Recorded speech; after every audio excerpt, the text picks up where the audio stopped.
to the show. I'm your host, Chunky. Much love and respect to my man on the production, King Karnov.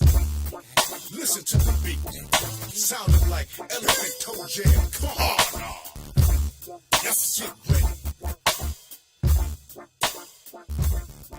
In the morning after I dispose of a dump and stand in my back. In this segment of this, we'll be talking about the annual A.A.I.A.A in Athletics Award for the year of 2014. Now, one might ask, Chunky, why is it March 1st and you're talking about the Athletics Awards for assholes in 2014? And I might say, shut the hell up. I'm just saying, I might say that. So, without further ado, I'll go first.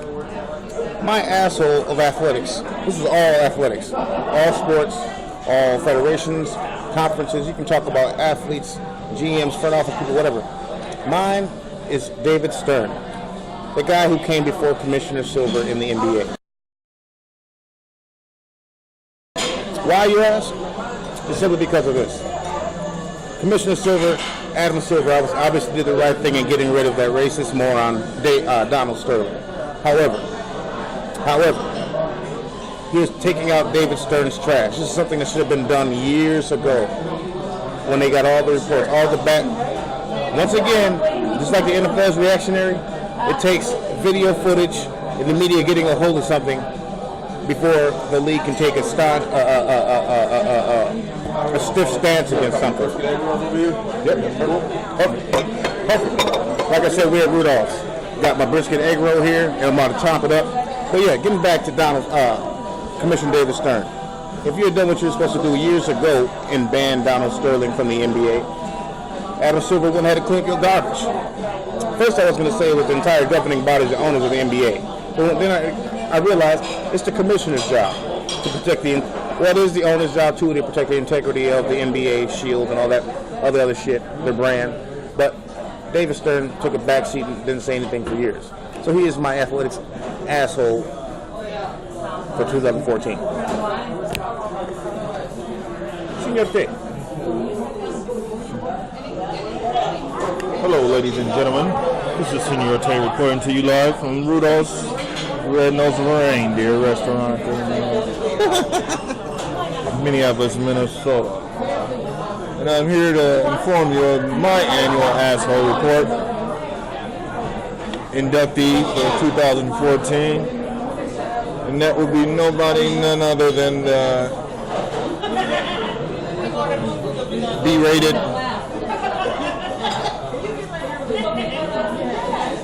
more hated Commissioner Roger Goodell of the NFL. That stands for National Football League. Also, No Fun League, and also No Fair League. Well, the reason he's my annual asshole, No Fair League, is because he didn't have a proper procedure in place for situations that often occur and often arise in the NFL from year to year. And he should know this. You're the commissioner of the most popular sport in the world. Good. Very good. And you know anything can happen on those long, steamy summer nights with these rich youngsters in their respective towns of interest in the off season. So he should have had a plan in place for situations as far as anything, abuse, domestic violence, killings, because all the above have happened with these players in the NFL. So anything can happen. And I think he cost a lot of people their relationships with some of their prized players. For instance, Adrian Peterson with the Minnesota Vikings. If he would have had a solid plan in place for this situation like this, the Vikings wouldn't have had to chase their tail around in circles and correct themselves time and time again and shatter their relationship with Adrian Peterson, because the NFL would have took precedence and gave him a discipline for the crime that he allegedly committed. So I think Roger Goodell needs to get fined half his salary for last year because he really fucked up last year, and he did half of his job, I think, last year. So Roger Goodell, you're an asshole. Good night.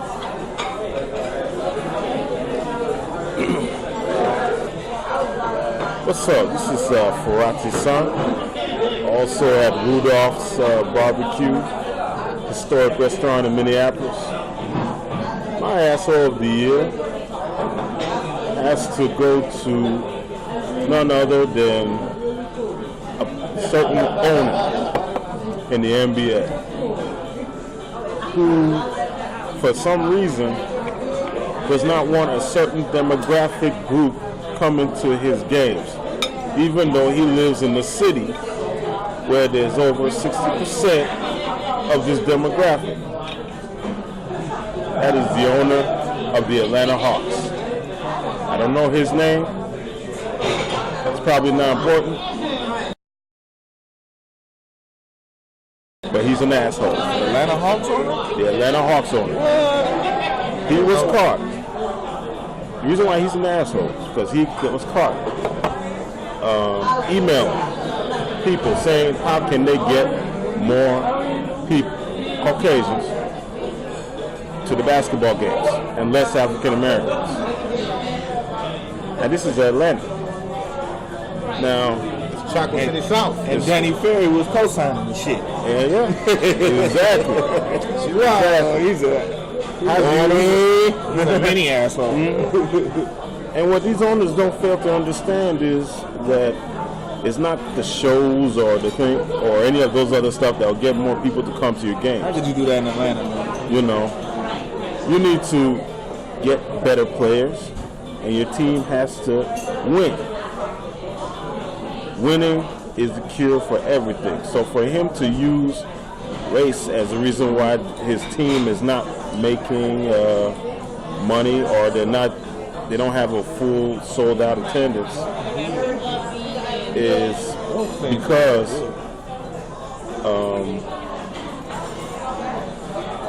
it's not because of race, it's because that you do not have a good organization and you do not recruit good players. But if his mentality is like this, I can see why so many players do not look at Atlanta as a possible place to spend their careers playing. So, I would say the owner of the Atlanta Hawks is my annual asshole of the year. Kim 17, going on 35, living the man's dream. Who's trying to get between those brown thighs? So we telling many lies to do it plenty times. Shorty don't care, shorty thinks he mad fine. Plus he got a bad ride, a brand new Benz, so we sitting mad high. She think he doing it cause he always fly, but on the low she just a sex toy when it's time. Can you believe this? A senior in high school with college.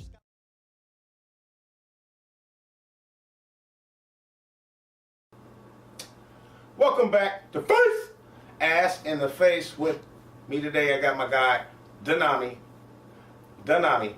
Am I saying that right? I'm saying that correctly. Right? You are saying that right, DANAMI. Well, you know how they do. You know, back in you had middle school, elementary school, you had like an exotic name like Jamal. They call him Jamal.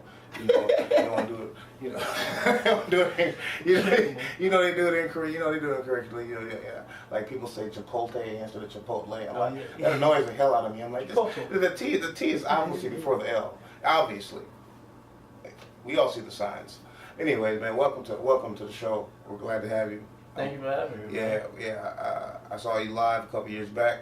And I was like, that dude's cold. I'm gonna keep in touch with that brother. He's cold as ice. He's cold as ice. Thank God the ice is gone. The spring is early. Yes. He's loving that. So, man, tell us where does the name DANAMI come from? All right, so DANAMI is really a creative name. Nami in Japanese mean wave, and just put "da" in front of it, so it's just creative. That's all. Yeah. So the wave. If you want to look at it like that, but yeah, it's just creative. Cool. You just like thought of it one day and like, I'm taking that. Like that. It popped in there like that. No, it was a long journey. You know, of Did you have any names before DANAMI? did I? Not outside of that. Nah. You know, just been DANAMI for a long time. Ooh, okay. Yeah. All right. So you're originally from the D. From Detroit. You're from the D originally. What's the biggest difference from here, the music scene here, and then the music scene in the D? That's a good question. In Minnesota, the scene is very indie, underground. Detroit is a mainstream city. I mean, it has this underground scene, but primarily it's mainstream. So think about you go downtown, Little Boosie, you come or whatever, but those cats come like every 6 months or something like that. Mm-hmm. Detroit is like every other month. Mm. And like the underground cats come like every 6 months. So it's the reverse. Mm. Yeah. What do you have a preference of what scene you like better? You like like the way you like it flows? Like do you like the way it flows better here? Do you like the way it flows better over there?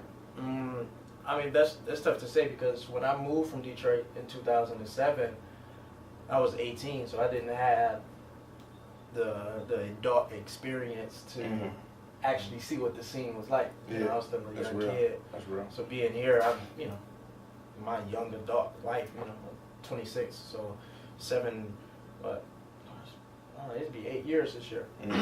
So 8 years I've been like growing as an adult, going to places that I couldn't go when I was a kid in Detroit. So I don't know, I can't really compare it. And then to also the scene is different now. Like even when I go back home, like the new developments that are happening, like in downtown, like the art community that's thriving, thanks to innovation, technology with the internet bringing people together. So I think I think what's happening here, the stuff that we have here, is starting to happen there. Okay.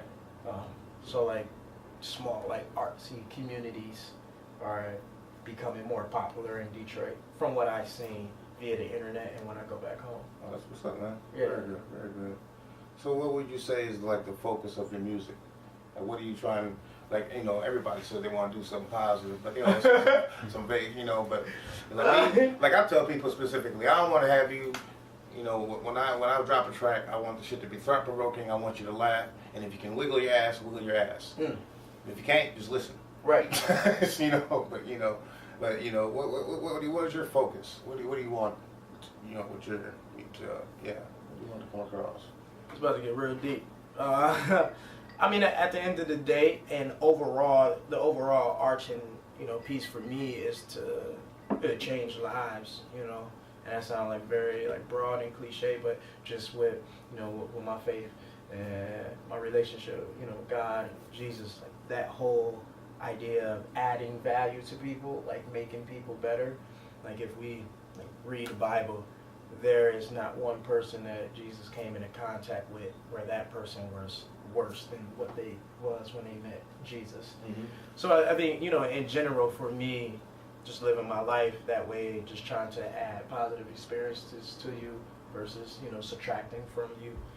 And I'm just trying to do that with my music. That's good. So, it doesn't always have to be like, oh, just this positive, like to change And that's people's lives.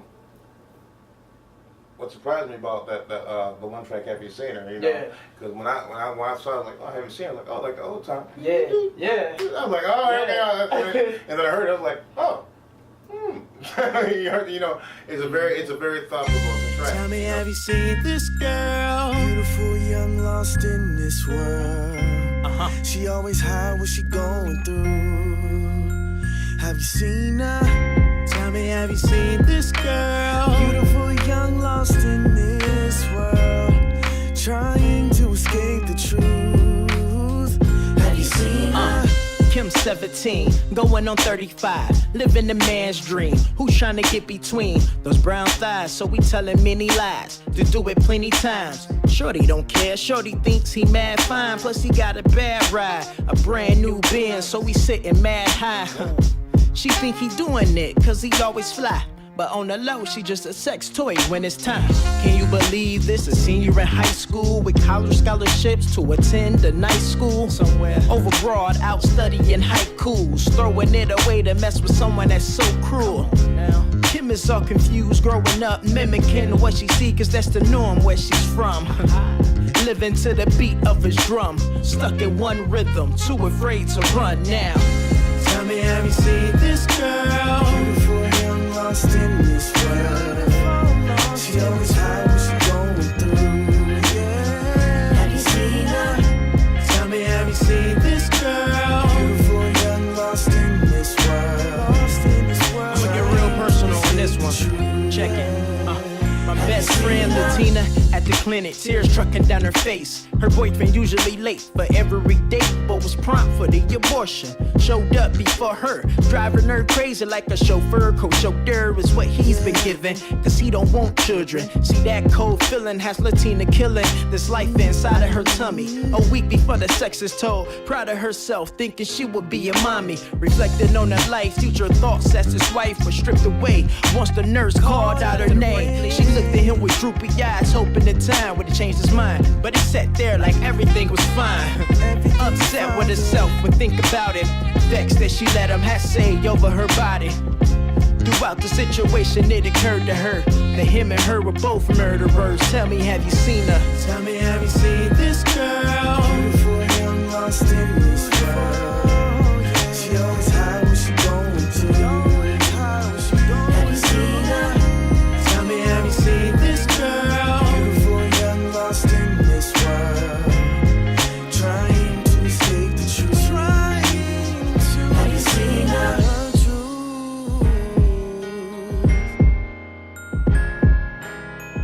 Have you seen her lately? She could be your mother, your sister, your friend, or the girl that you said you in love with.